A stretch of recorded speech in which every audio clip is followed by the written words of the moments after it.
Bienvenidos a esta segunda sesión interinstitucional de la Agrupación Mexicana para el Estudio de la Hematología.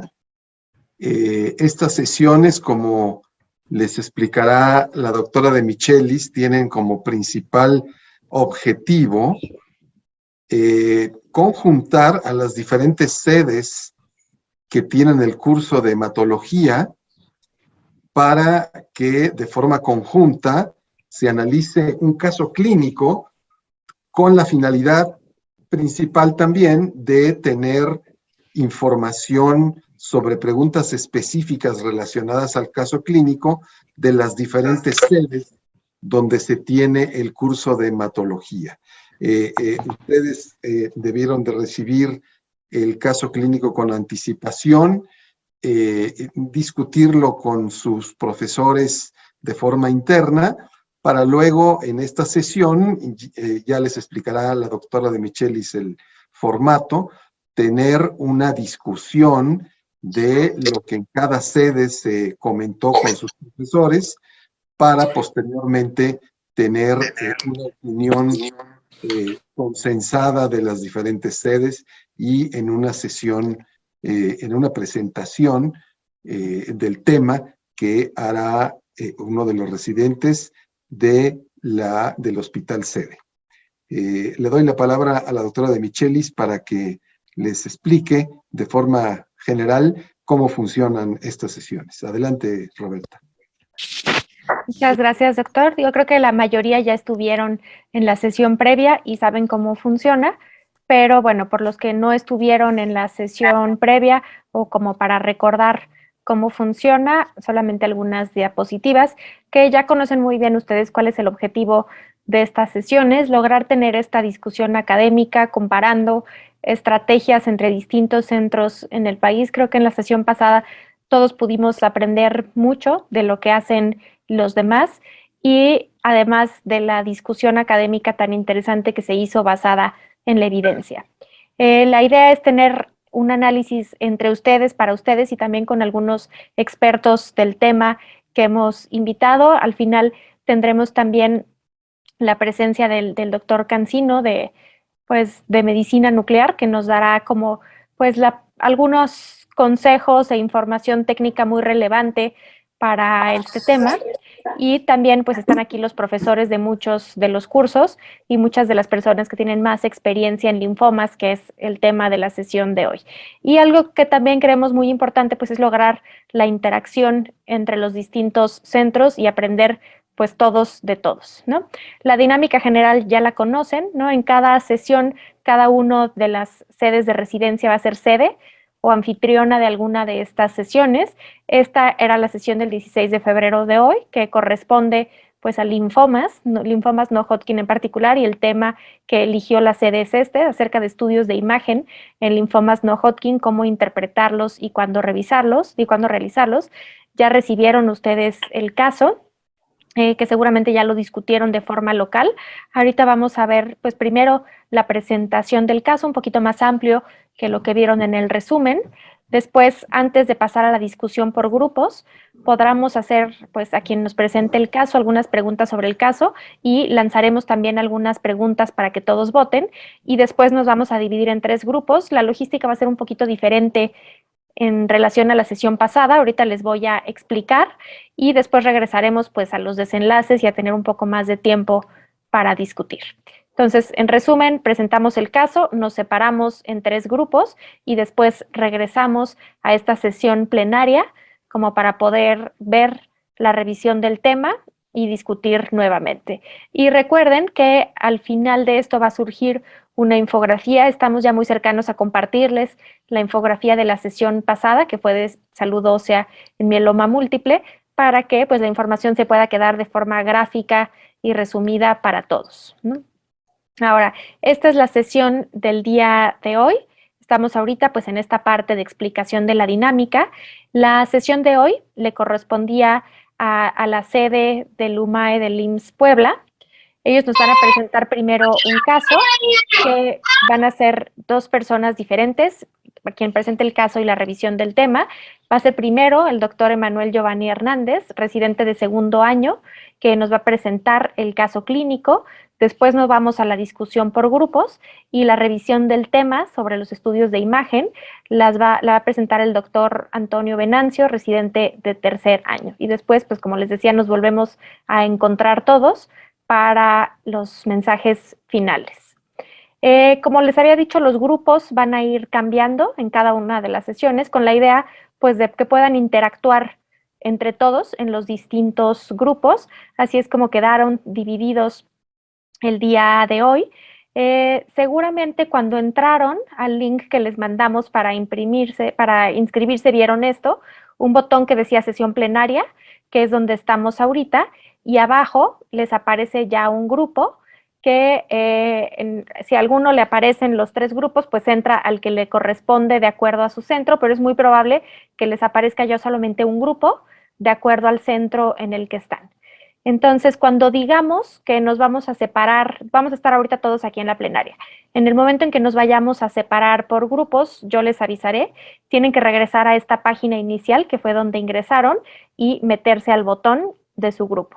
Y de nuevo, cuando vayamos a regresar a la sesión plenaria, nuevamente picarle aquí en sesión plenaria y nos volvemos a ver aquí todos en este mismo Zoom. Acuérdense que siempre abajo a la derecha está este como botón para poder pedir ayuda técnica. Si alguien tiene alguna duda o pregunta, están aquí las personas de JC para apoyarnos en las dudas técnicas que tengan. Yo les avisaré en el momento en el que nos vayamos a dividir por grupos y también les avisaremos en qué momento regresamos a la sesión plenaria para la discusión.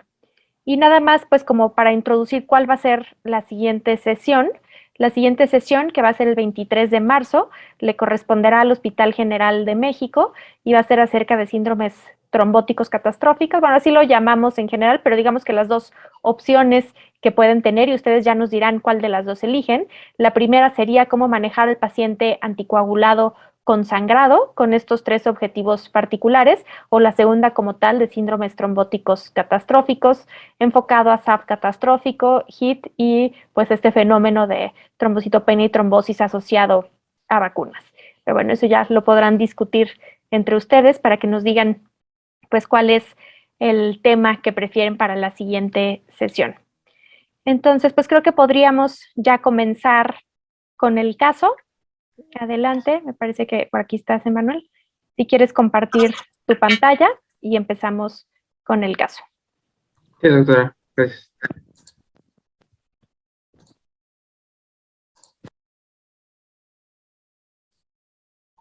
¿Se escucha sin ningún problema? Sí, te escuchamos bien. ¿Y se puede ver la presentación también? Sí. Sí, perfecto. Ok, usted me dice, doctor. Adelante, tú empieza. Ok. Buenas noches a todos. Me complace estar el día de hoy aquí con ustedes presentando el caso clínico que corresponde a mi sede. Soy médico residente del Hospital Centro Médico Nacional, Manuel Ávila Camacho, del Servicio de Hematología. Me encuentro actualmente cursando mi R1 en hematología y me toca presentar el caso clínico para ustedes. Dentro de la ficha clínica del paciente es un hombre de 31 años de edad, originario y residente del estado de Puebla, con religión católica y su estado civil actualmente casado.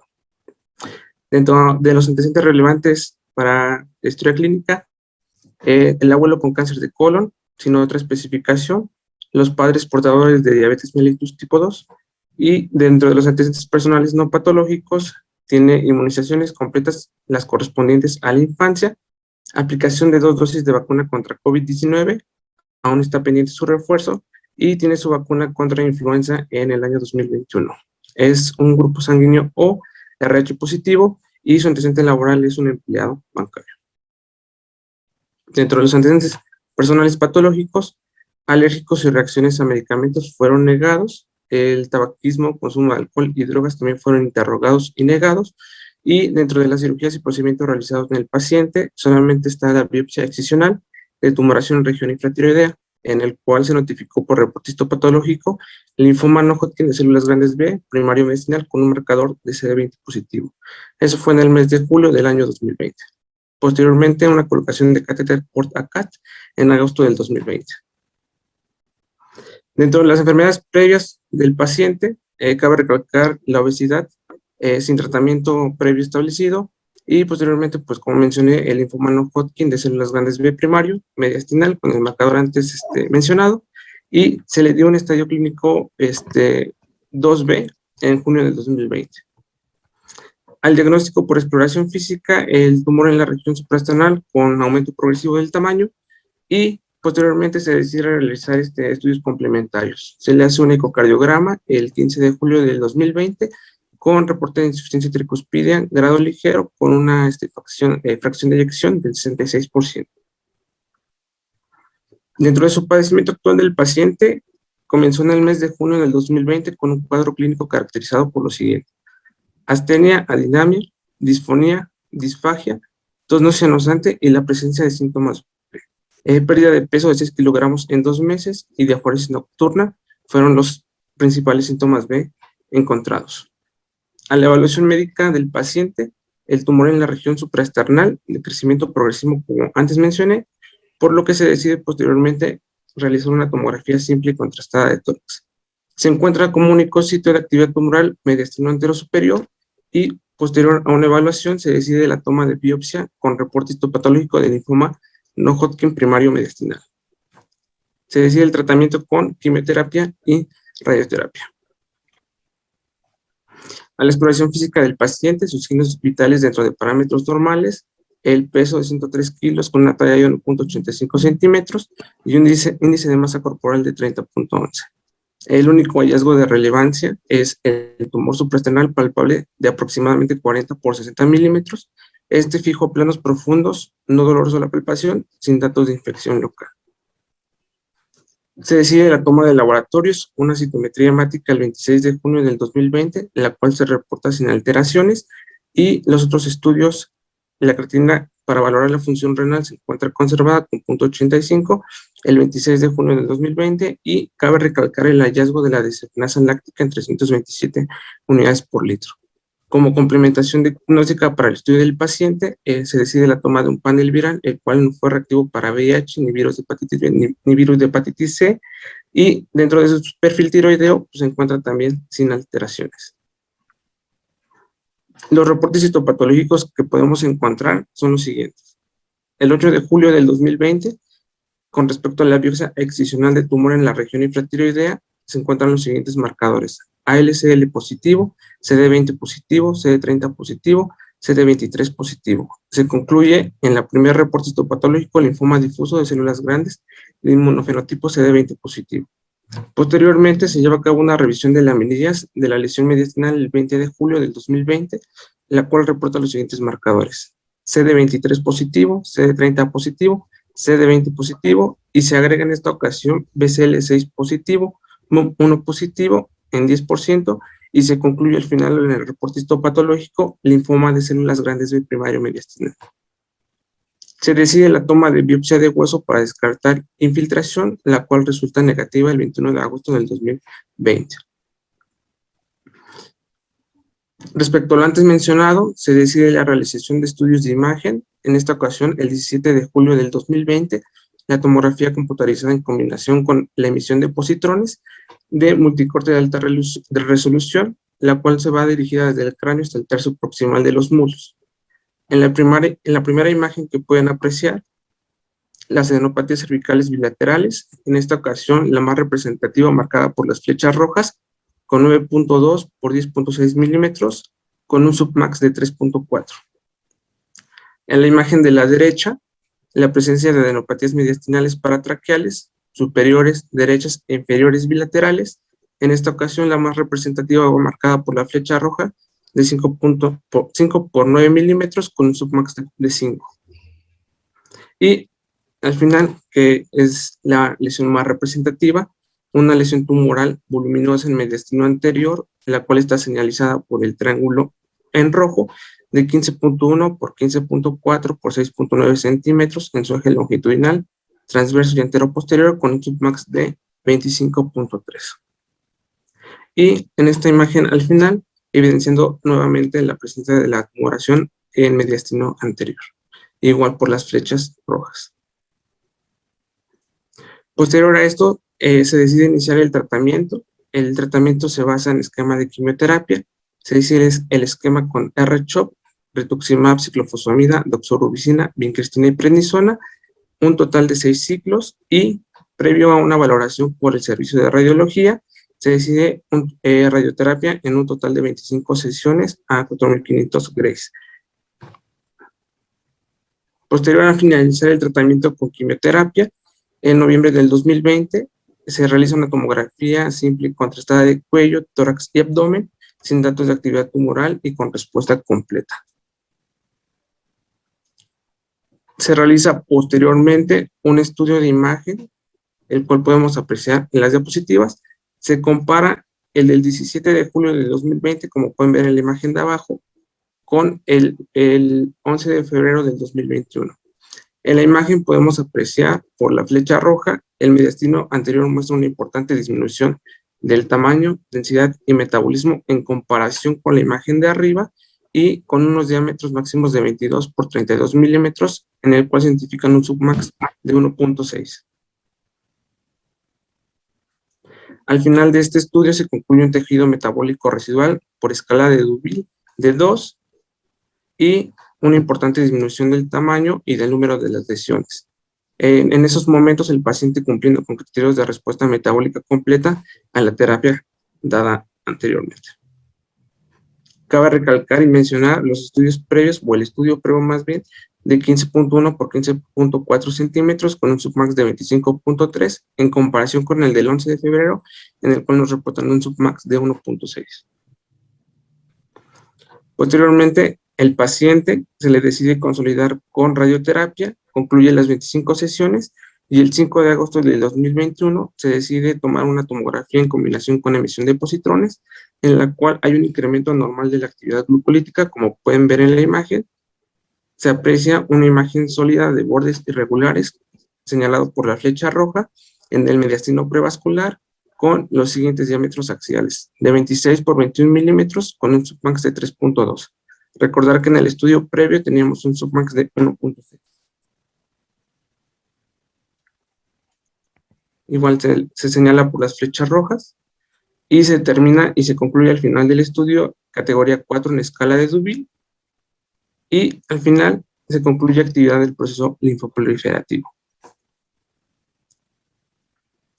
Y bueno, me gustaría concluir la presentación del caso clínico con las siguientes preguntas. ¿En qué subtipos de linfoma no Hodgkin es útil la tomografía computarizada en combinación con emisión de positrones marcados con cloruro de desoxiglucosa?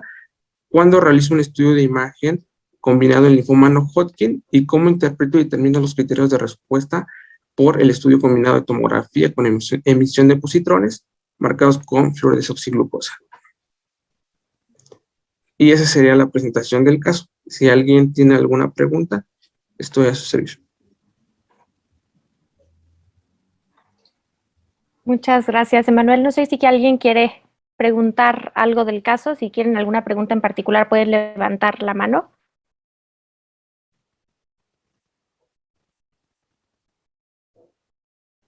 El doctor Terreros, adelante. Sí, yo tendría dos preguntas para el doctor. La primera es si en el reporte de histopatología tuvieron oportunidad de ver el KI67. Y la segunda pregunta es si consideraron darle algún tipo de mantenimiento a este tipo de linfoma. Ok. Desafortunadamente no se pudo poder pedir el KI67 para poder ver el porcentaje, y el mantenimiento solamente se dio la terapia con el esquema R-CHOP y se consolidó con radioterapia en 25 sesiones. Después a eso se mantuvo en vigilancia, ya que teníamos un PET en combinación con tomografía negativo y con respuesta metabólica completa. Fue la razón por la cual se decidió mantener al paciente en vigilancia, y ya posteriormente se dio poder solicitar un último estudio de tomografía combinada. Muchas gracias. De acuerdo, Sí, creo que la doctor. misma pregunta del doctor Terreros ya la había preguntado alguien más en el chat. Ok. Alguien comenta que el caso está muy claro, solo recordar que radiología no evalúa el tratamiento con radioterapia, eso corresponde a radiooncología. ¿De acuerdo? Ok. Bueno, pues antes de pasar, bueno, alguien más está preguntando que si consideraron dar EPOCH, RDA-EPOCH en lugar de R-CHOP como primera línea de tratamiento. Sí, por supuesto que sí. Sí se considera dar RD-POCH. Desafortunadamente, pues no contábamos en esos momentos con la quimioterapia, por eso se decidió iniciar la quimioterapia con el esquema R-CHOP. Afortunadamente, pues hubo respuesta, incluso alcanzamos la remisión completa metabólica en el estudio al final del tratamiento, y por eso se decidió mantener la consolidación con radioterapia y posterior a la vigilancia. Es correcto. De acuerdo. Alguien más pregunta sobre el estatus del CD10. ¿Saben cómo estaba, si se determinó? No se pudo determinar el estado del CDX. De acuerdo, pues Sí. antes de movernos a la discusión por grupos, quisiéramos pues lanzar las preguntas que tenemos ahí para votar. Si me pueden ayudar los de JC para lanzar la primera pregunta, la van a ver ustedes en su pantalla y van a poder votar con las opciones que tenemos. Esta es la primera pregunta que seguramente ya todos la pueden ver ahí. ¿Cuál de los siguientes subtipos de linfomas se considera no ávido a FDG? Elijan una de las opciones. Cuando tengamos ya muchas respondidas, veremos la respuesta.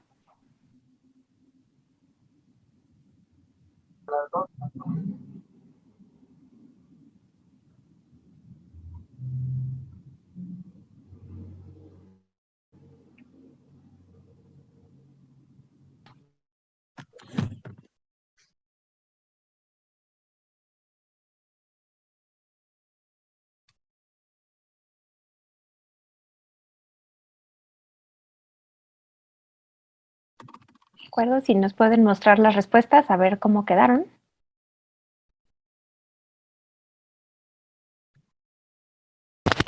Aún va el 60% que ha votado, doctora. Bueno. Y comiences a bajar. Apúrense a votar. Cuando tengamos el 80%, veremos. Ya pongan lo que consideren, no es examen, no vamos a ver quién contestó qué.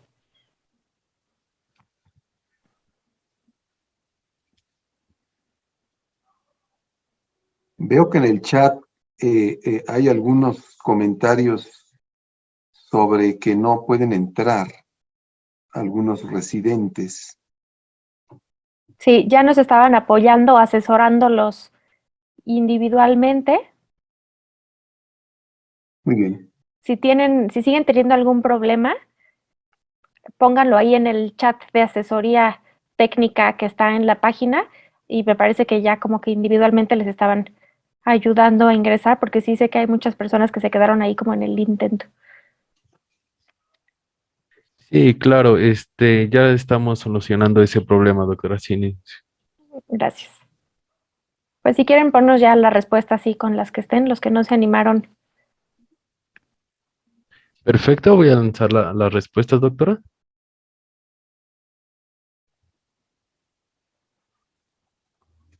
Ok, de acuerdo, el 63% contestó que los linfomas de zona marginal extranodal. Siguiente, si quieren lanzar de una vez la siguiente pregunta. Esta es la siguiente pregunta. ¿En qué momento realizan el PET en un difuso de células grandes B?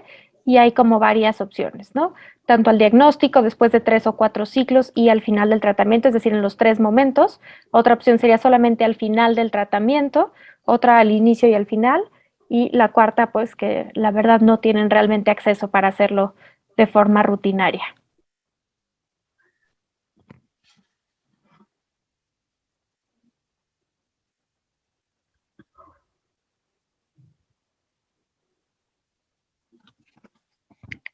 Igual pongan su respuesta, pónganle enviar y ya con esto, en cuanto hayan contestado la mayoría, vemos la respuesta.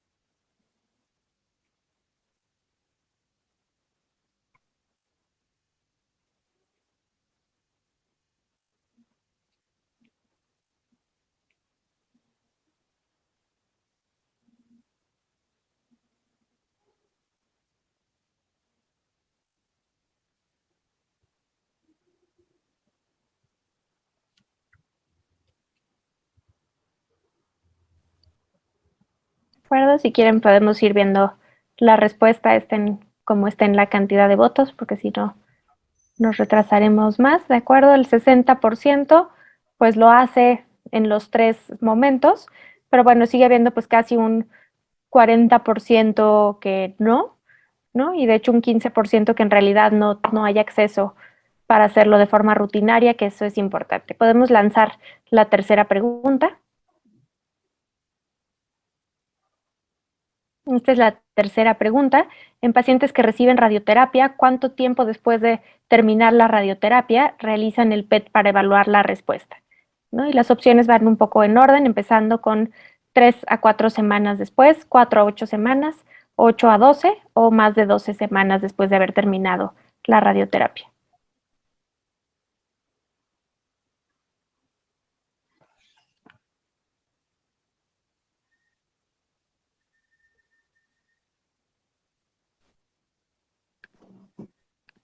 Igual no se les olvide ponerle enviar, porque a mí luego se me olvida. Demos unos segundos más y ya vemos la respuesta. Recortar.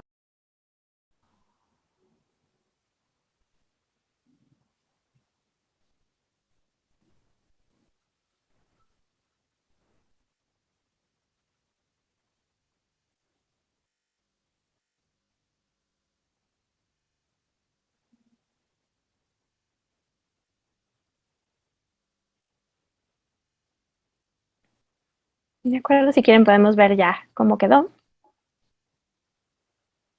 Bueno, ahí está como bastante repartido entre muchas opciones. Será de los conceptos como interesantes para discutir más adelante y con el doctor Cancino también. Y finalmente podemos lanzar la última pregunta.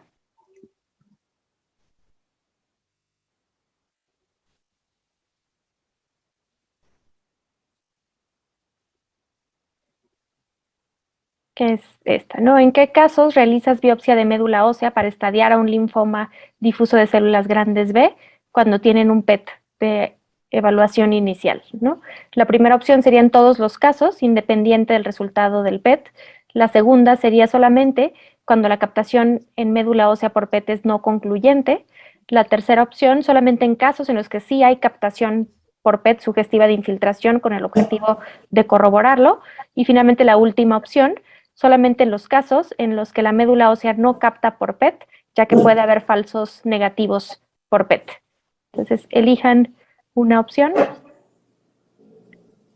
la enviamos y, bueno, mientras todos votan por esta opción, hay otra pregunta en el chat sobre el caso. Si conocen la dosis de radioterapia recibida y la técnica de radioterapia empleada. ¿Nos puedes ayudar, Emanuel, con esto?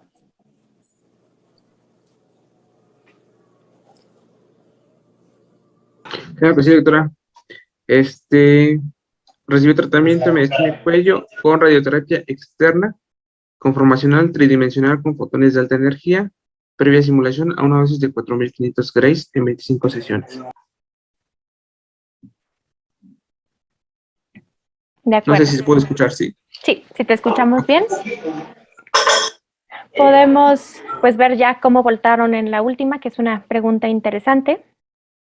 De acuerdo, también creo que es muy variable y será como de esos puntos prácticos que serán interesantes a poder discutir, porque bueno, en realidad estuvo muy dividido y en realidad la segunda opción, que fue un poco como inventada, fue la más popular entre todos, que es cuando la captación es no concluyente, pero bueno, ya lo podremos discutir. Yo creo que podemos empezar entonces con las conclusiones del grupo 1. La doctora Andrea nos va a hacer favor de comentar las preguntas. Adelante, por favor. Listo, había tráfico en la línea y por eso es que estamos retrasados, pero ya nos estamos todos incluyendo. Perfecto. Muy bien. Un momentito, estoy buscando dónde los anoté. Sí, está bien.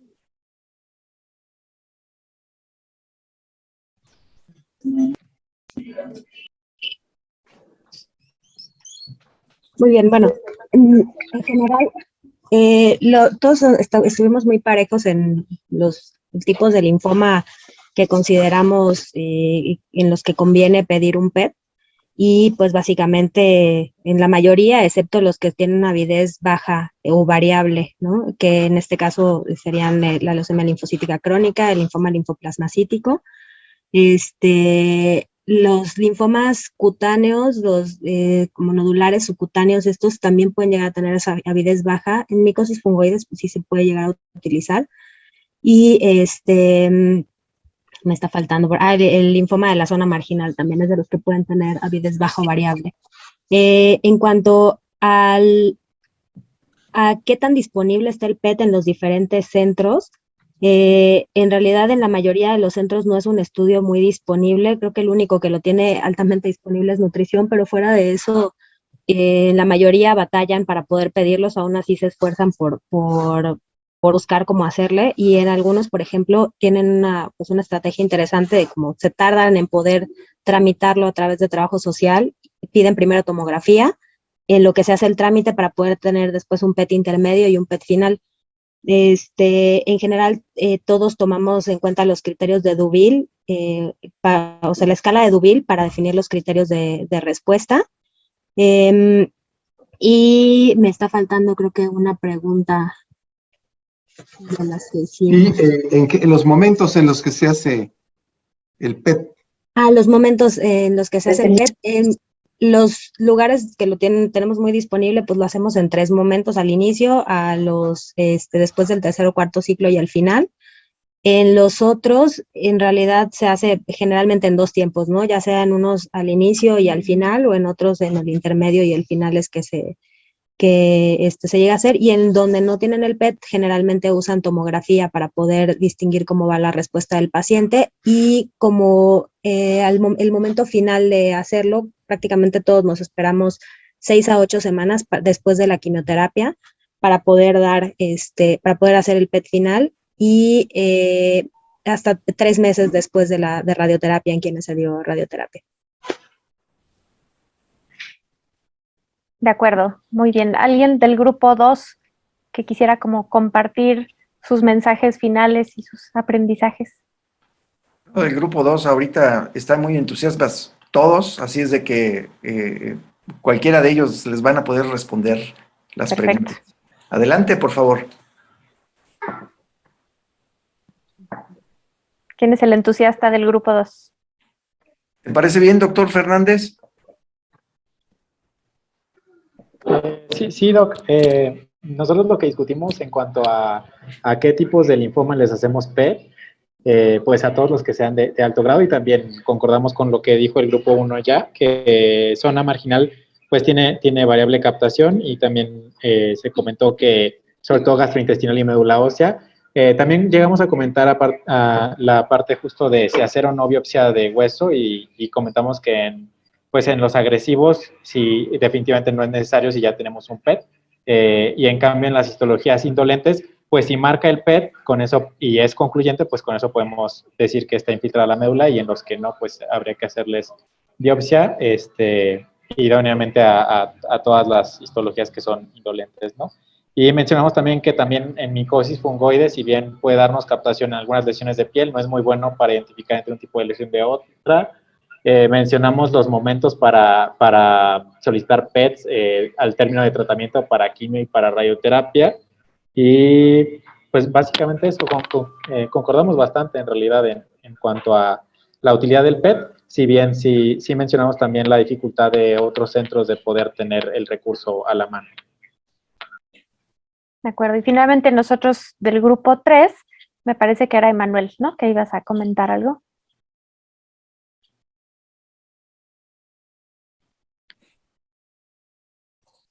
Hola, bueno, ¿me escuchan? Sí, adelante. Ok. Concluir que en los subtipos que podemos utilizar el PET con la tomografía, pues son los 3 que mencionó mencionamos en la plática, que es el de células grandes, el folicular grado 3 y el del manto. Y la siguiente pregunta era ¿cuándo realizo el estudio de imagen? Recuerda que se puede utilizar tanto previo al inicio del tratamiento para un estadiaje, interino, como le mencioné hace rato, entre el tercero y el cuarto ciclo de quimioterapia y al final del tratamiento con la quimioterapia. Y cómo se interpreta y cómo se determina, pues al final la respuesta, pues mediante la escala visual semicuantitativa, que es la escala de Dewey, y pues recordar que de 1 a 3 puntos se considera respuesta metabólica completa y de 4 a 5 puntos ya se considera diferente. Entonces, básicamente sería concluir de esa forma. De acuerdo, pues creo que podemos pasar a la revisión del tema ahorita y después para dejar un momento al final para el doctor Cancino que está aquí con nosotros, que será pues como el experto en el área que podrá resolver muchas de las dudas que tenemos y también para que podamos escuchar pues a muchos de los profesores de curso que nos están aquí acompañando para escuchar también sus comentarios finales. Pero si quieren pues podemos pasar a la revisión del tema de una vez.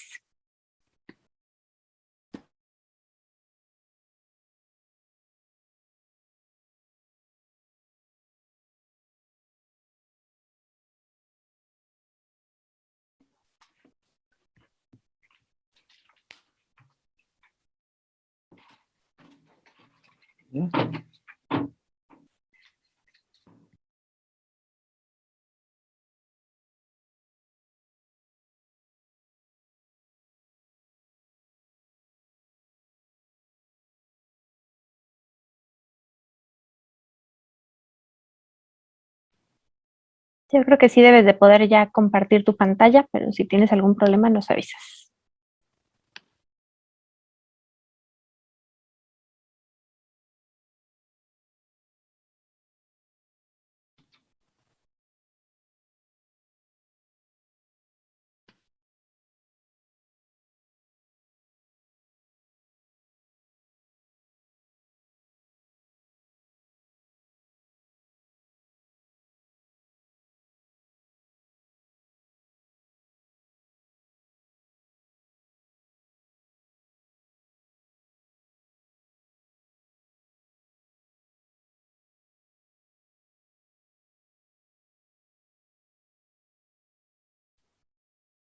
Adelante, ya vemos bien tu pantalla, solo no te escuchamos.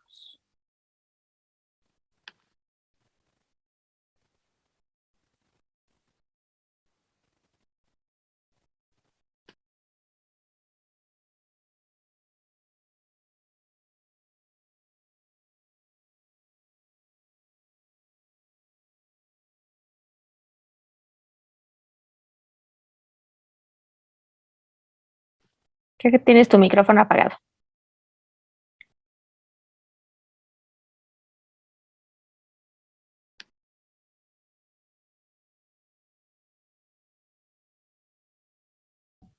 Doctor Antonio, si me escucha, en la parte de arriba le sale el menú. Le puede poner su cursor en la parte de arriba de su pantalla y le aparece el menú y ahí puede activar su micrófono.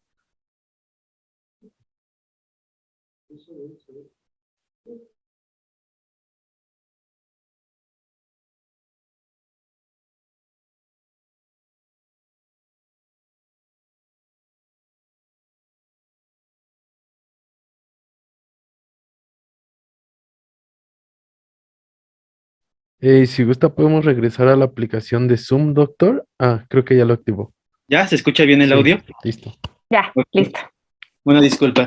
Muy buenas noches a todos. Pues la verdad es que estoy muy agradecido el día de hoy por conocerlos a todos mediante este medio y estoy muy agradecido con mis profesores titulares de mi sede por darme la oportunidad de darles esta revisión de tema. El tema a tratar el día de hoy, estudios de imagen en linfoma no Hodgkin, cómo interpretar y cuándo realizar. Nuestra agenda y o temario del día de hoy es la siguiente.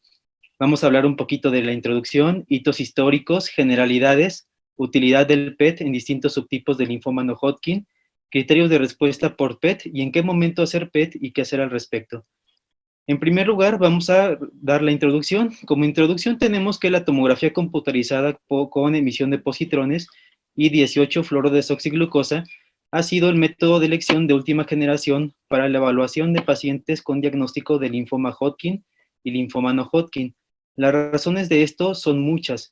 En primer lugar, tenemos que este método de imagen nos va a ayudar enormemente para mejorar la detección de actividad extraganglionar, mejora el estadiaje del diagnóstico, es el mejor método para evaluar la médula ósea si la comparamos con la biopsia de hueso, mejora la evaluación de la respuesta al tratamiento y es el método ideal para la elección de la terapia. Del mismo modo, nos ayuda a mejorar la posibilidad de diferenciar zonas de necrosis versus verdadera actividad tumoral. Y bueno, en la siguiente diapositiva vamos a ver algunos de los hitos históricos más relevantes. Los primeros indicios del uso de este método de imagen datan de finales de la década de los 90, cuando el Grupo Internacional del Trabajo estableció que el seguimiento basado en estudios en evaluación radiológica, marcadores de inmunistoquímica y hallazgos clínicos mejoraban enormemente la evaluación de pacientes con trastornos linfoproliferativos. Hacia 2007 se publicaron por parte del proyecto de armonización internacional el uso de la tomografía por emisión de positrones para linfoma Hodgkin. Años más tarde, en 2009, se publicaron por primera vez criterios PERSIST como método para evaluar la respuesta en tumores sólidos. Esto fue el parteaguas para el desarrollo de los criterios de Deauville como forma de evaluar la respuesta en pacientes con linfoma Hodgkin. Hacia 2014, Lugano incorporó la tomografía computarizada y la tomografía computarizada con PET en los criterios de evaluación de la respuesta. Y hacia 2017 se publicaron por primera vez ya estandarizados los criterios de respuesta en linfoma no Hodgkin por tomografía computarizada con PET. Ahora, es importante que nosotros conozcamos cómo funciona este método de imagen y se basa en lo siguiente. En condiciones normales, la glucosa es internalizada a la célula mediante los transportadores GLUT. Una vez dentro, la glucosa es fosforilada por la glucosa 6-fosfodeshidrogenasa y de este modo se utiliza en el metabolismo celular.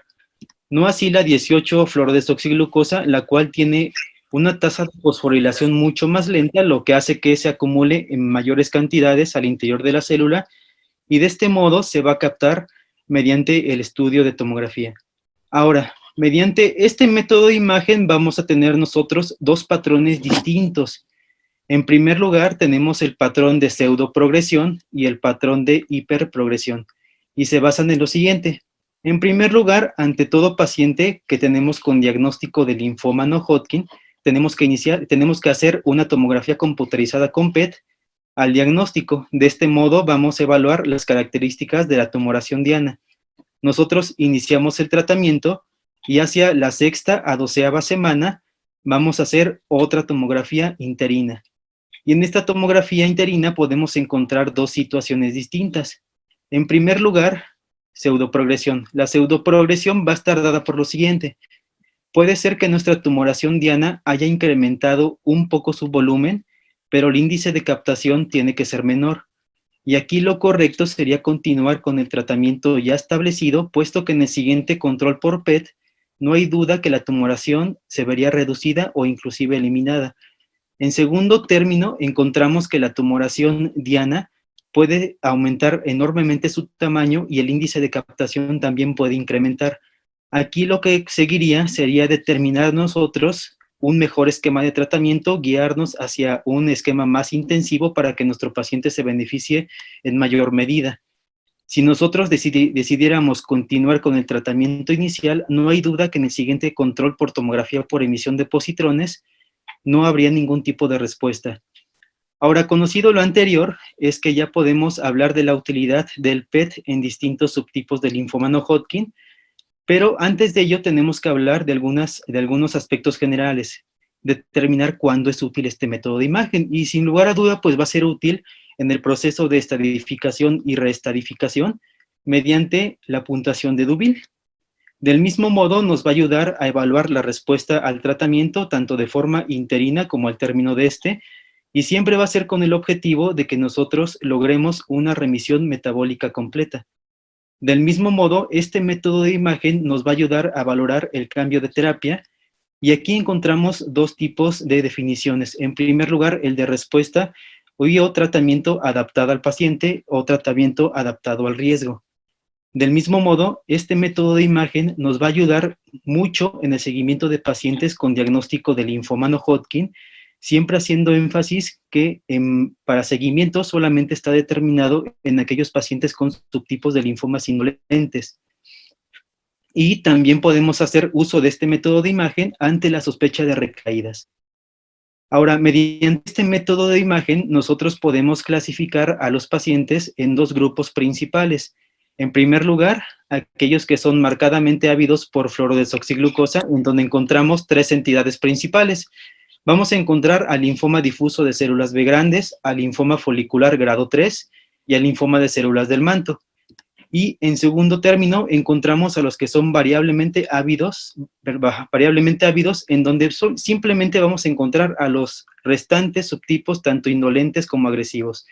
Si nosotros quisiéramos clasificar un poquito más específico a los pacientes, encontraríamos que los podemos clasificar en tres grandes grupos en base al índice de captación. Y aquí vamos a encontrar en el grupo un grupo de alta, de moderada a baja captación y de baja. En el grupo de alta, como entidades representativas, encontramos al linfoma de células del manto, al difuso de células grandes, al linfoma folicular grado 3. En los de moderada a baja, vamos a encontrar al linfoma folicular grado 1 y 2 y al linfoma T periférico. Y en baja captación, solamente vamos a encontrar al zona marginal esplénico, algunos subtipos del linfoma MALT, algunos subtipos del linfoma T cutáneos y al linfoma de linfocitos pequeños. Conocido lo anterior, ahora podemos hablar de la utilidad en subtipos específicos de linfoma. Y la primera entidad que tenemos aquí es al linfoma difuso de células grandes. En este tipo de linfoma, la tomografía computerizada con PET va a ser útil al estadiaje inicial de la enfermedad. Del mismo modo, se menciona según la literatura que aquellos pacientes en donde se hizo un tratamiento dirigido por PET tienen una mejor supervivencia global. Y con este método de imagen podemos detectar en mayor medida el involucro medular al diagnóstico sin la necesidad de hacer procedimientos cruentos como la biopsia de hueso. Y la literatura menciona que aquellos pacientes que se sometieron a tratamiento y que tienen una respuesta metabólica completa al final del tratamiento tienen una sobrevida libre de enfermedad a 2 años y sobrevida libre de progresión del 79 a 97% respectivamente. En lo que confiere al linfoma folicular, básicamente es lo mismo que en la anterior entidad. Es la modalidad de elección en estadificación, es el mejor método para evaluar la respuesta al tratamiento. Un PET negativo al término del tratamiento es igual a una mejor sobrevida general y es el mejor indicador de respuesta al tratamiento. Ahora, en el siguiente subtipo de linfoma, que es el de células del manto, encontramos que la verdad no está bien establecido el uso de este método de imagen. Sin embargo, si nosotros quisiéramos hacer uso de este método de imagen, encontraremos que podemos tener un poquito de valor pronóstico. Y se dice que aquellos pacientes que se realiza una tomografía computerizada con PET y tienen un submax arriba de 10.3, el pronóstico es sombrío, y no habría por qué dar un tratamiento más intensivo, puesto que la respuesta al tratamiento sería subóptima. En aquellos pacientes que tienen un submax menor que 10.3, mediante este método de imagen, sí podemos determinar el beneficio de un tratamiento más intensivo, y del mismo modo, con este método de imagen podemos determinar si el paciente es elegible o no a trasplante de células progenitoras hematopoyéticas. Y en último término, encontraremos a los linfomas T periféricos. En este subtipo de linfomas hay escasa evidencia del uso de tomografía computerizada con 18-fluorodesoxiglucosa en la valoración de la respuesta al tratamiento. Sin embargo, en aquellos pacientes en los que podamos sospechar de afección a médula ósea, sí está bien determinado el uso de este método de imagen. Y cabe recalcar que en aquellos pacientes que ya están bajo tratamiento, el uso de este método de imagen de forma interina no está recomendado.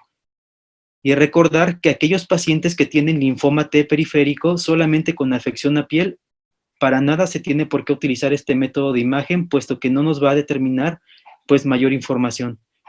Y es útil para determinar afección extraganglionar en cualquier curso evolutivo de la enfermedad, porque este método de imagen tiene la posibilidad de detectar lesiones adicionales hasta en el 50% de los casos.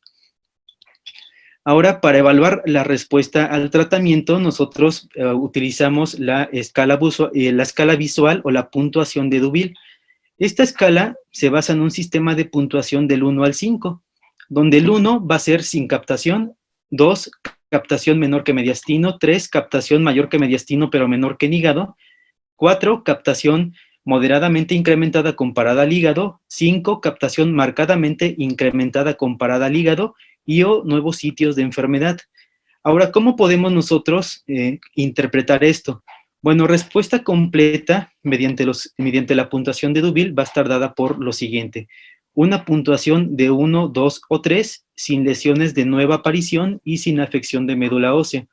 Una respuesta parcial va a estar dada por una puntuación de 4 a 5, una actividad reducida respecto al estudio inicial, sin lesiones de nueva aparición, y una actividad reducida en lesiones de médula ósea en comparación al PET inicial, si es que el paciente las tuvo al inicio a la evaluación inicial. Ahora, enfermedad estable va a estar dada por una actividad estable respecto al PET inicial, no tiene por qué haber lesiones de nueva aparición, y las lesiones, si es que las hubo a nivel de médula ósea, básicamente tienen que tener el mismo índice de captación o similar. En cuanto a progresión, vamos a tener que se define como una puntuación de 4 a 5, un aumento en la captación en comparación con las lesiones previas o lesiones de nueva aparición o recurrentes en médula ósea.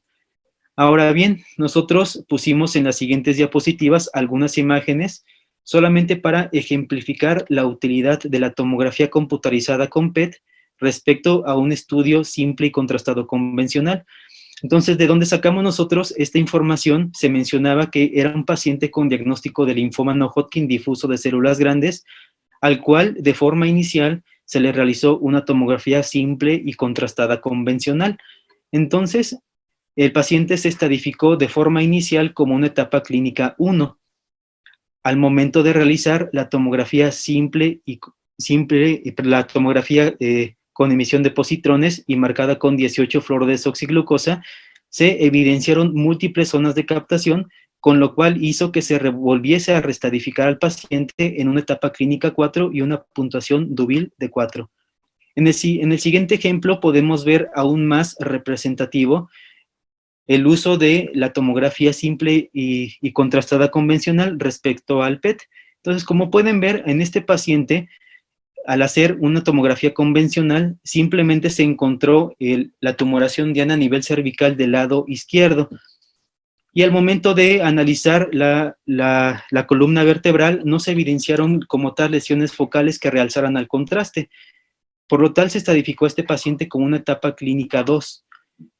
Al momento de realizar la tomografía computarizada con emisión de positrones y marcada con 18 fluorodesoxiglucosa, se encontró que había marcada captación a nivel de columna vertebral, con lo cual se logró restadificar al paciente como una etapa clínica 4 y dándole una puntuación Deauville de 5. Ahora, en el ejemplo 3 podemos ver del mismo modo ejemplificado la misma utilidad y la gran importancia de hacer un PET. Como pueden ver en esta imagen de tomografía simple y contrastada en un corte axial, podemos ver que la verdad con el medio de contraste no se evidencian zonas que capten. Sin embargo, al momento de hacer una tomografía computarizada con PET y marcada con 18 fluorodesoxiglucosa, no hay duda que se evidencian múltiples zonas de captación. Entonces, en este paciente con diagnóstico de linfoma difuso, se había estadificado de forma inicial del mismo modo como una etapa clínica 1, pero al hacer el PET se volvió a restadificar como una etapa clínica 4 con una puntuación Deauville de 4 puntos. Ahora, con el advenimiento pues de múltiples fármacos contra dianas específicas, pues se planteó la siguiente pregunta: ¿necesitamos en realidad nuevos criterios de respuesta en linfoma? La respuesta a todo esto la verdad es que fue que no. Lo único que se necesitó fue refinar los criterios de Lugano. Y este refinamiento de los criterios de Deauville y modificados por Lugano dio el advenimiento de los criterios de Lyric. Los criterios de Lyric los vamos a utilizar en la tomografía computarizada con PET que se realiza de forma interina. Entonces, aquí vamos a encontrar lo siguiente.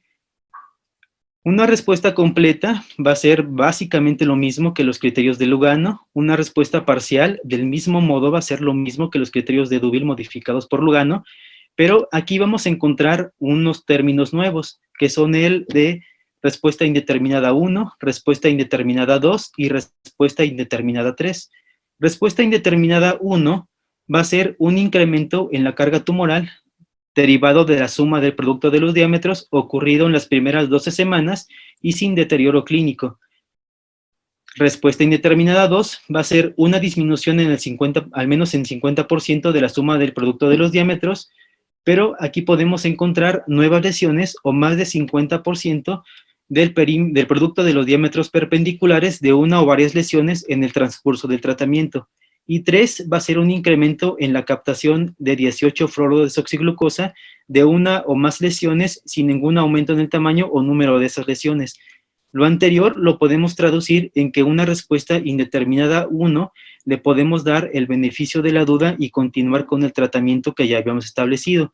Y una respuesta indeterminada 2 y 3 sería indicativo de un cambio de línea de inmunoquimioterapia hacia un esquema un poco más intensivo para que el paciente se beneficie en mayor medida. Ahora, respecto a cuándo realizar y qué hacer al respecto, bueno, como ya habíamos mencionado en la discusión de grupos, la tomografía computarizada con PET y marcada con 18-fluorodesoxiglucosa la vamos a realizar al diagnóstico de todo paciente para lograr una estadificación adecuada. Después vamos a valorar la respuesta de forma interina tras el tercer a cuarto ciclo de quimioterapia y al término de estos ciclos de quimioterapia vamos a hacer otra tomografía computada con PET y 18-fluorodesoxiglucosa para evaluar la respuesta. Y aquí podemos englobar a nuestro paciente como el respondedor o no respondedor. Ahora, hay algunos puntos importantes en cuanto a estadificación. En lo que confiere a estadificación, encontraremos que este método de imagen simplemente se basa en una evaluación visual de las imágenes. Es importante y no aconsejable que nosotros no midamos el submax de todas las adenopatías o lesiones activas. Solamente se recomienda y es importante medir el submax de la lesión DIANAC o la que tiene mayor captación de 18-fluorodesoxiglucosa. Y es importante que ustedes o que nosotros entendamos que hay correlación entre el nivel del submax y el índice de proliferación Ki-67. Entre mayor índice o mayor porcentaje sea el submax, mayor índice de proliferación Ki-67 va a tener nuestra tumoración diana y o linfoma a estudiarse. En lo que se confiere al PET interino, encontraremos que está indicado en el tercer a cuarto ciclo de tratamiento quimioterápico. Del mismo modo, al realizar una tomografía computarizada con PET en este tiempo nos permite reducir la toxicidad por sobretratamiento y nos ayuda a discernir qué pacientes se pueden beneficiar de un tratamiento más intensivo. Respecto a la tomografía por emisión de positrones al final del tratamiento, se puede decir que es la técnica de elección para evaluar la respuesta a la terapia, que un PET negativo al final del tratamiento siempre va a ser indicador de una supervivencia global y una remisión prolongada mucho mayor, y que un PET negativo es buen indicador de menor tasa de recaídas. Del mismo modo, en aquellos pacientes a los cuales se les va a someter a un trasplante de células progenitoras, se puede decir que un PET negativo previo a esto es buen indicador y buen pronóstico de una tasa de respuesta y éxito al trasplante muy alta. Ahora, nosotros como conclusiones llegamos a lo siguiente. No hay duda que la tomografía computarizada con PET y marcada con 18-fluorodesoxiglucosa es el estándar de atención actual para la estadificación y evaluación de la respuesta en pacientes con linfomas ávidos de fluorodesoxiglucosa, y que la tomografía computarizada con PET es más sensible que la TAC para detectar lesiones de linfoma. Y el rendimiento de esta prueba va a depender de múltiples factores como el control glucémico en el momento de la exploración, el subtipo histológico, el momento de la exploración en el que se realiza y el régimen de tratamiento utilizado. Ahora bien, ¿cuál es el desafío para la próxima generación de ensayos de linfoma? Bueno, los desafíos serían desarrollar estrategias de tratamiento personalizadas basadas en el paciente, edad, estado, comorbilidad y perfil inmunológico. y la biología del tumor, en donde encontraríamos la expresión de proteínas, la genómica y el microambiente inmunitario. Por mi parte sería todo. La verdad es que es un gusto enorme pues conocerlos, aunque sea por este medio. Si hubiese alguna pregunta, estaría encantado de respondérselas. De acuerdo. Muchas gracias, Antonio. Muy, muy bonita y muy completa tu presentación. Quisiera, bueno, aprovechar que tenemos aquí al doctor Ubi Cancino, que él es pues, de medicina nuclear y que tiene además pues entrenamientos muy completos y específicos en el área oncológica. Él actualmente es médico adscrito en el Centro Médico Nacional Siglo XXI, pero bueno, tiene mucha experiencia en el análisis de PET en linfomas, por eso lo invitamos a estar con nosotros el día de hoy. Y quisiera escuchar pues nada más a ver sus aportaciones de acuerdo a todo lo que ya pudo escuchar. Al final somos hematólogos, no médicos nucleares ni radiólogos, y seguro tenemos mucho que podamos aprender, entender qué estamos haciendo mal y qué podríamos hacer mejor. Hola, doctora, muchas gracias por la invitación. Les agradezco mucho pues toda la invitación que me hacen. También felicito al presidente Antonio por la revisión que realizó. Fue muy completa, muy práctica.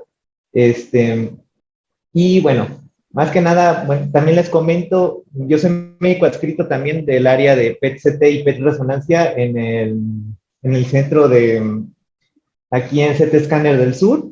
Entonces, y por las tardes también estoy aquí en Centro Médico en el Hospital de Pediatría.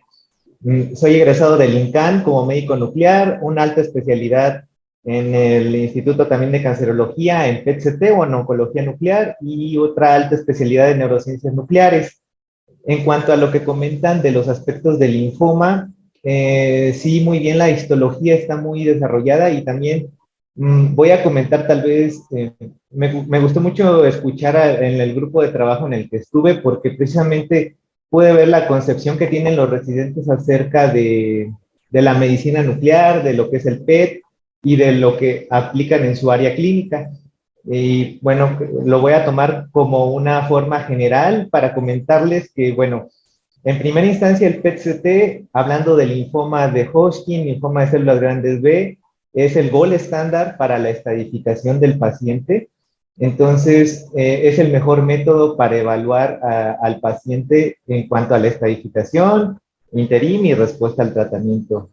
Posteriormente sería, en segunda instancia, la tomografía. Otra creencia que se tiene es que el PET propicia mucha radiación a los pacientes.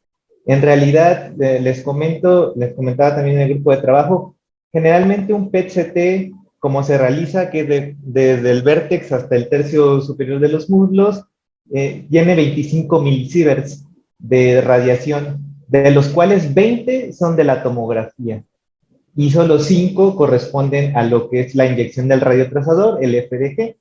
Entonces, a veces, por querer tratar de disminuir estos posibles riesgos, terminan pues eso infraestadificando a los pacientes. Entonces, siempre la recomendación es que si se puede realizar un PET, se realice.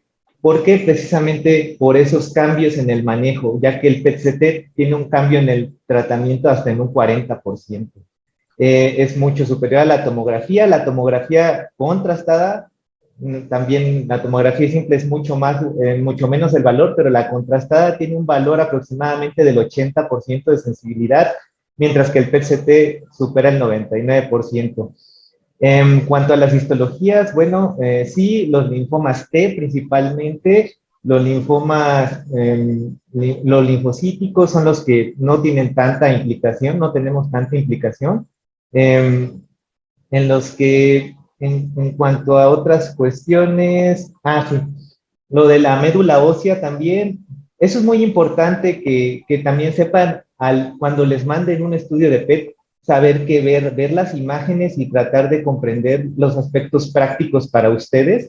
En sí, pues lo que les interesa a ustedes como médicos es ver a qué nivel ganglionar está afectado, si es supra, infra, diafragmático, el tamaño de estas lesiones, la avidez que tiene por el FDG y si tiene afección hacia otros órganos. Es importante recordarles que el vaso es afección nodal, ¿no?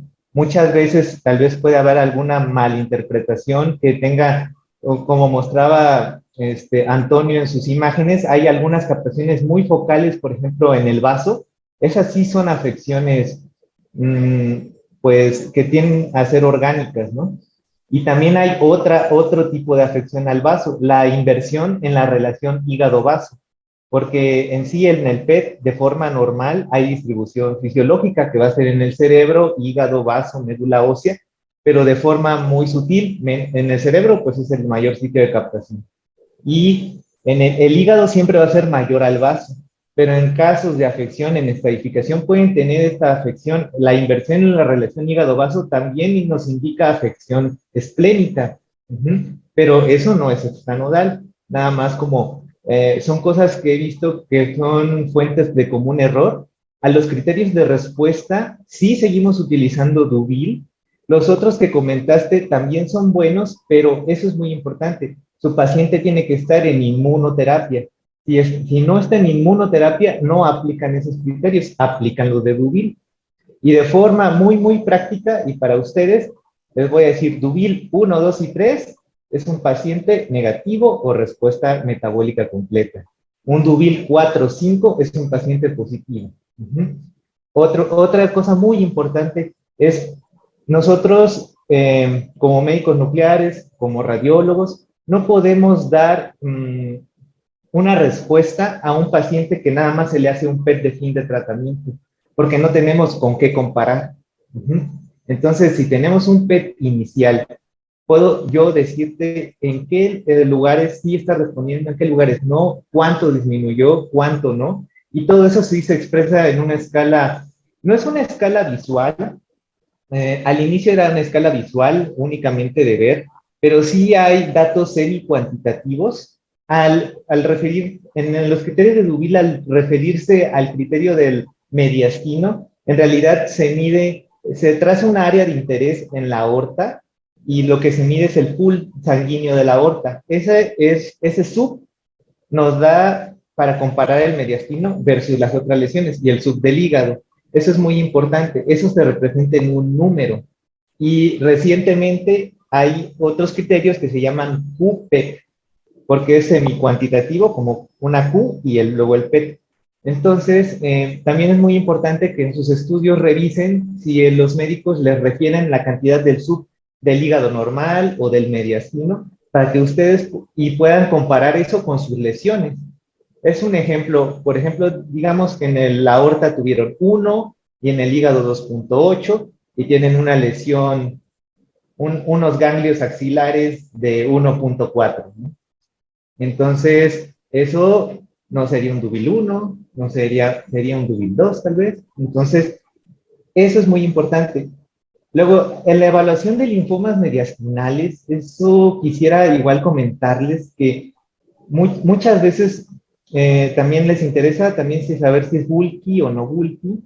Eso generalmente se hace con la medición y cuando le dan radioterapia a estas zonas y todo, hay un tejido que tal vez a la larga nunca va a desaparecer, hay remanentes celulares que quedan ahí y a veces le siguen haciendo PETs repetitivos queriendo ver que esa lesión o ese baje del SV, y en realidad eso va a tener cierto grado de metabolismo, de captación, pero siempre con los criterios de Duvil van a poder descartar una enfermedad activa de una que no lo es. Y la infiltración a médula ósea, eso es muy importante. Si su paciente está con factores estimulantes de colonias o tiene un síndrome de desgaste muy fuerte, la médula ósea va a ponerse muy reactiva.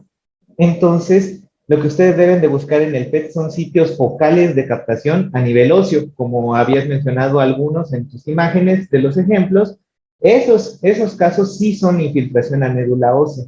En otros casos, donde se ve una médula ósea homogénea, pues no es necesariamente infiltrada, ¿no? Y bueno, no sé, alguna otra duda o algo más que les pueda aportar en aspectos prácticos. Aprovechen que está aquí. Allá tenemos dos manos levantadas, Andrea y doctor Terreros. Si quieres, Andrea, primero. Es que el doctor Mayor nos hizo una pregunta muy interesante y creo que el doctor nos puede ayudar a contestarla, y es el involucro del anillo de Waldeyer, que es un sitio de captación fisiológica pues basal normal. ¿Hay alguna pista o algo que nos diga que sí está involucrado ese tejido en el PET? Bueno, también, por ejemplo, hay casos muy como truqueados, muy difíciles cuando, digamos, tiene un linfoma en la amígdala, es decir así. Generalmente siempre nos basamos del contralateral en estos casos, y si un PET-CT nos refleja la actividad metabólica de ese paciente en ese momento. Entonces, es decir, si tuvo un resfriado el día de ayer y hoy se hace un PET, ese anillo de Waldeyer va a estar encendido, ¿no? Y por mucho que lo veamos, siempre nos basamos en las características morfológicas, si tiene un grosor mayor de 1 centímetro, y el subcomparativo versus amígdala con la otra, y también vemos a las adenoides o a las amígdalas linguales, y siempre nos fijamos en todo. Eso es muy importante, ya que es un sitio de captación fisiológica y es un poco difícil, pero sí se puede. ¿Y hay algún SV max que, o sea como límite que digamos, a partir de acá como que ya está muy raro que esté captando esto? En realidad, eso es muy importante también, como que señalar, no, aunque el PET-CT siempre da un valor semi-cuantitativo, nunca debemos de casarnos con valores.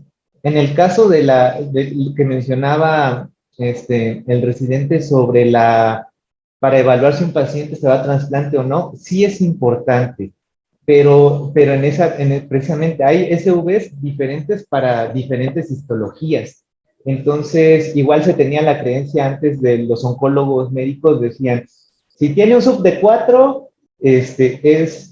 menor de 4 es negativo y arriba es positivo, y no lo es así.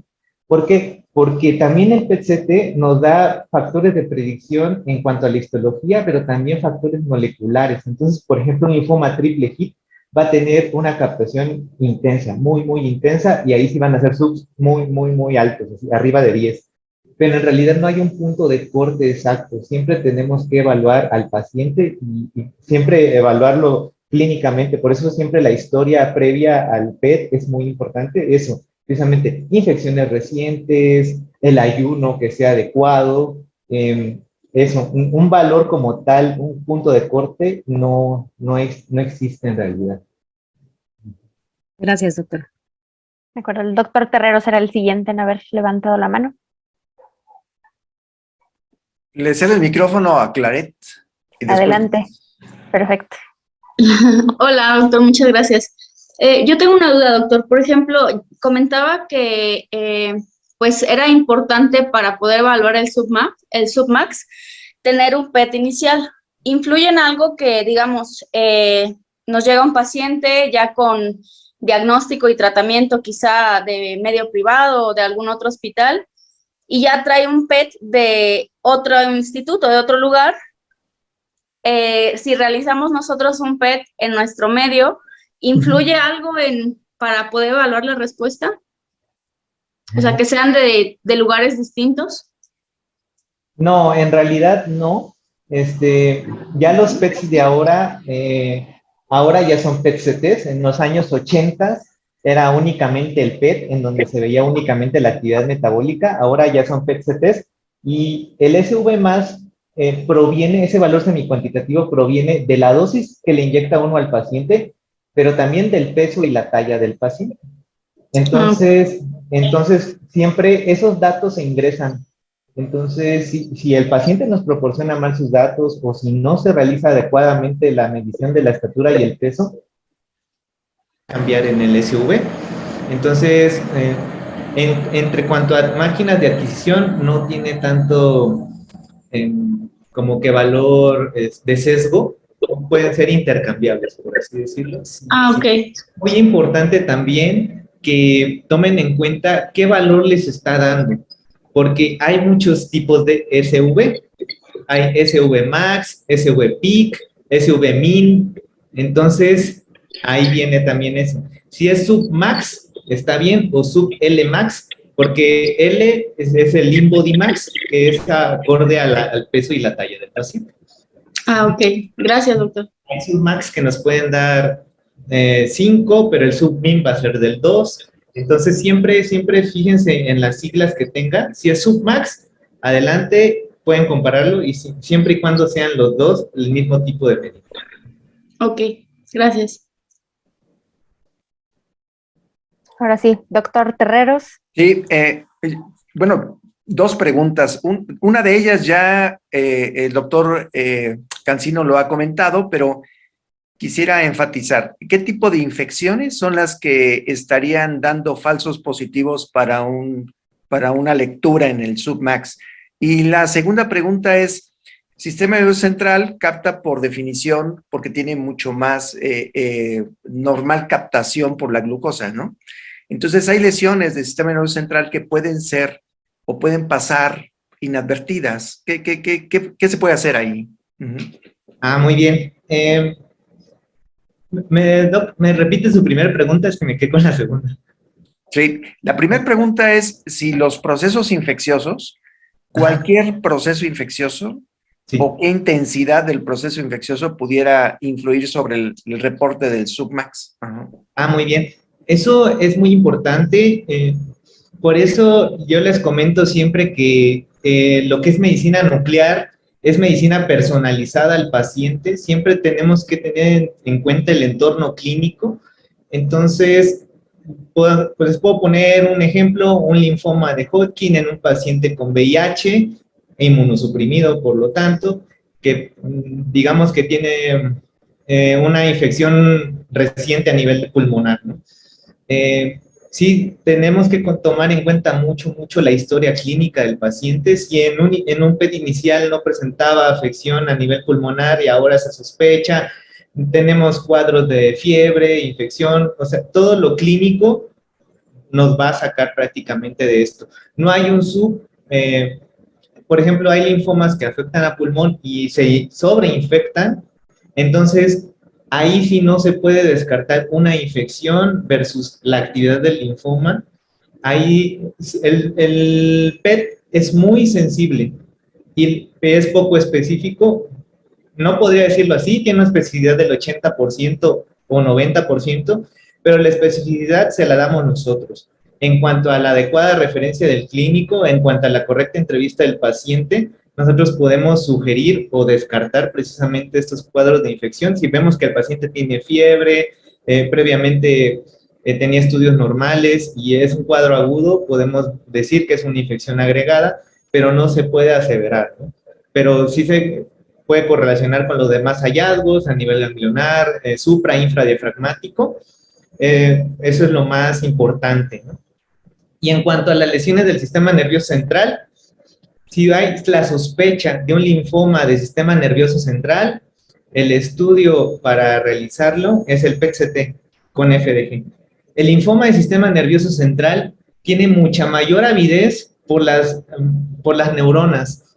Entonces, este linfoma son de los más agresivos junto con los glioblastomas. Los glioblastomas o los gliomas de alto grado, junto con el linfoma del sistema nervioso central, es lo que más va a tener avidez. Entonces, el parénquima cerebral va a estar suprimido y únicamente toda esa FDG se va a concentrar en este tipo de lesiones. También las características tomográficas de las lesiones tumorales cerebrales nos van a ayudar mucho, pero metabólicamente es casi mandatorio que si vemos una zona de captación a nivel del sistema nervioso central mucho mayor que la corteza cerebral, o es glioblastoma o es un linfoma del sistema nervioso central. Muchas gracias. Voy por una del chat que ya estaba desde hace rato y después vamos con el doctor Borjas y Cintia, pero la primera del chat era en cuanto a la interpretación en pacientes pediátricos. Si cambian los valores o cómo se modifica en la población pediátrica la interpretación. Muy bien. Igual en eso estaba comentando en mi grupo de discusión que decían, algunos tienen la idea de que realizar una resonancia es mucho mejor. Y sí, la resonancia nos quita que es la radiación ionizante, pero las secuencias de difusión aún no están estandarizadas para evaluar la respuesta o la adecuada estadificación de un paciente. Eso es muy importante. Si bien en el centro en el que estoy, que es el único en México que realiza el PET-RM, para los pacientes pediátricos, ahí pueden tener mucho menor dosis de radiación. Como le comento, únicamente nos quedaremos con estos 5 milisieverts aproximadamente que se llevan por la dosis del FDG, aunque para los pacientes pediátricos, para reducir esa tasa de radiación, se les ajusta el peso. Tenemos que saber el peso del paciente, la talla, para nosotros calcular la dosis de FDG administrada en los niños. En los casos en los que no exista, bueno, hay que hacer el PET-CT. ¿Por qué? Porque su valor pronóstico es mucho mayor que no hacerlo. Eso es lo que se puede tomar en cuenta con los niños, y las incidencias de leucemias, de segundos primarios, son mucho, mucho menores que una radioterapia. Mucho, mucho menores, y eso también es otra creencia que vi en mi grupo de trabajo. Correcto. Ahora sí, doctor Borjas. Muchas gracias, doctora. Doctor Cancino, muchas gracias por todos sus comentarios. Yo creo que nos enriquecen mucho. Bueno, está bien, vemos que realmente la interpretación, la relación de interpretación de ese tipo de estudios es básicamente así como que personalizada, ¿verdad? Tenemos que evaluar el contexto de la persona y el estado actual de la persona. Por ejemplo, si proceso infeccioso en ese momento o en momento reciente, uso de factores de crecimiento, hematopoyético, etc. De ahí me sale una pregunta que yo creo que es a cierto punto obligada, pues, al ser el sustrato, el estudio, básicamente la intensidad de la vía metabólica, la vía glucolítica, una pregunta obligada y seguramente pues, que puede hacerse así como que, puede interpretarse como que muy simplona, pues, pero al ser nuestro país un país con una alta prevalencia de personas con diabetes mellitus, en donde la vía metabólica está alterada de una otra forma, ¿cómo puede interpretarse o qué sesgos pueda tener la interpretación de una PET scan en este grupo de pacientes con diabetes mellitus? Muy bien. Eso es muy importante en cuestiones de los antecedentes de los pacientes. Pacientes diabéticos tipo 1 o tipo 2 se les puede realizar un PET-CT. Lo más importante de esto era el principio fisiológico que había comentado el Antonio, sobre todo en el aspecto de que las células tumorales no van a ser resistentes a la insulina. Las células tumorales siempre van a ser las mayores ávidas por el FDG, van a tener esta preferencia por la sobreexpresión de los GLUTs, que principalmente son el 1 y el 3 en estas células.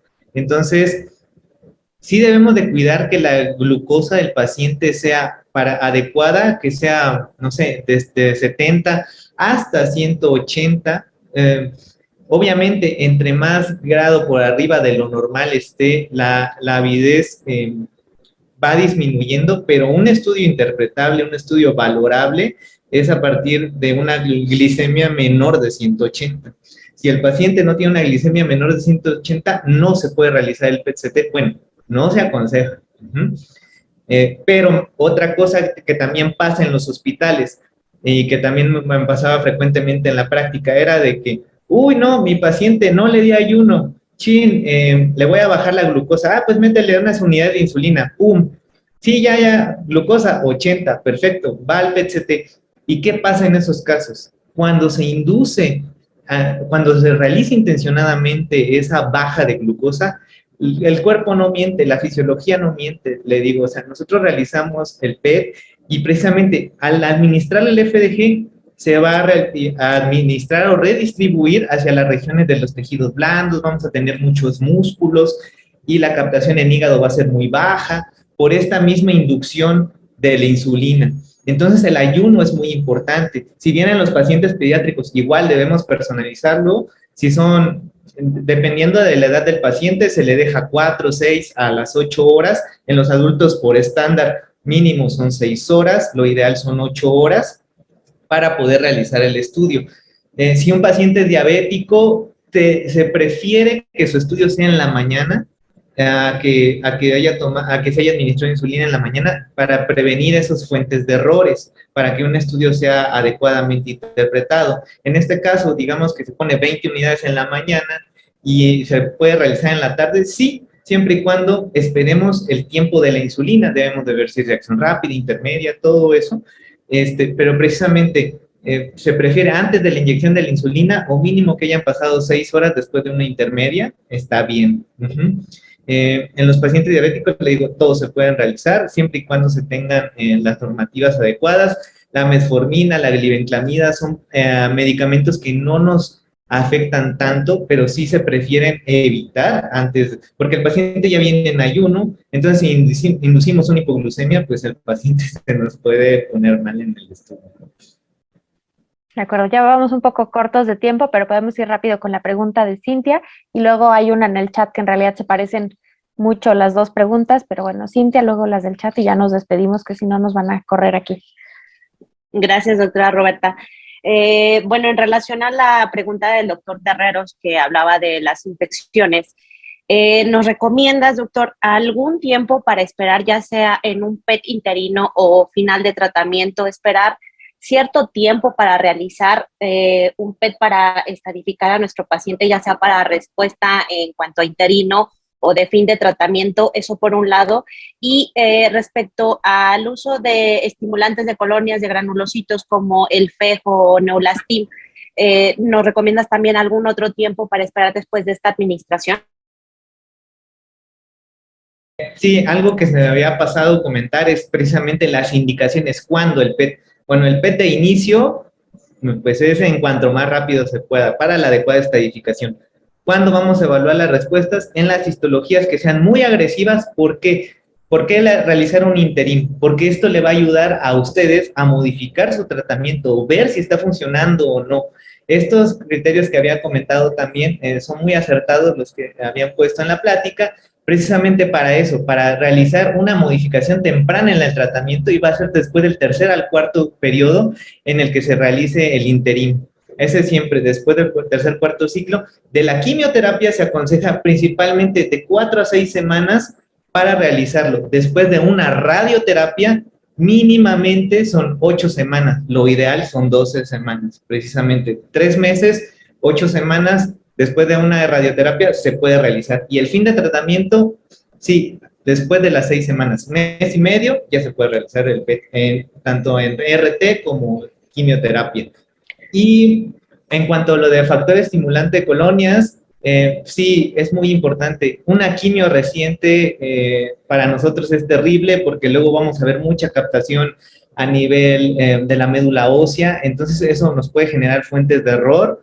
Se pueden mimetizar tal vez estas zonas de infiltración a la médula ósea, entonces mínimamente podemos esperar 6 a 8 semanas también después de un factor estimulante de colonias para poder, idealmente, poder interpretar un PET-CT. Perdón, y por ejemplo, vamos a pensar en un caso hipotético en el cual, como mencionabas, si el paciente está cursando con neumonía y a lo mejor también tenía afección a pulmón, ¿cuánto tiempo nos recomiendas esperar a que al menos clínicamente hayan resuelto los síntomas y nosotros digamos, ok, perfecto, ya respondió a antibióticos? ¿Cuánto tiempo sería lo adecuado esperar acorde a los síntomas clínicos, realizar nuevamente o realizar para estadificar, reestadificar a lo mejor de forma inicial o interino o final de tratamiento el PET? Pues eso también es muy importante, como dices, después de una resolución clínica de la infección, sí debemos de esperar mínimo 4 semanas, mínimo. Lo ideal 6 semanas. Pero por mínimo, porque vamos a ver cambios a nivel pulmonar, sobre todo vidrio despulido, áreas de metabolismo reciente, entonces sí nos puede dar fuentes de error, pero después de las 4 semanas ya es algo más confiable. Perfecto, gracias. De acuerdo. Y la última pregunta, ya por tiempo, preguntan en el chat acerca de otros radiofármacos distintos a FDG. ¿En qué situación podrían ser útiles? Muy bien.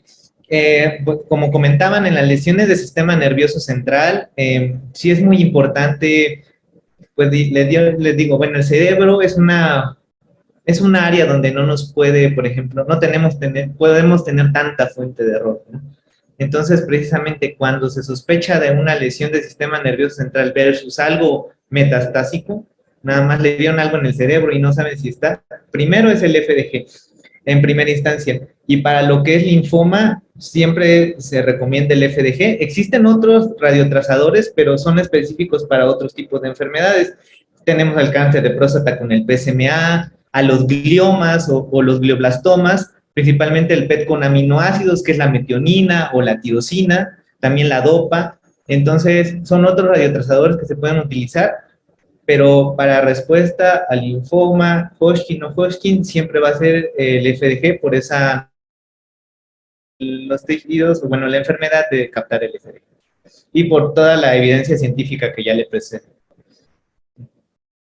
Y bueno, algo más, los pacientes pediátricos, como les comento, no tienen valores de estándares, ¿no? Sí varía la distribución, pero siempre nos vamos a basar del Dubil. Siempre, siempre. Más que un valor semicuantitativo, siempre vamos a saber Dubil. 1, 2, 3, 4, 5. Por eso es lo más importante aprender de la plática.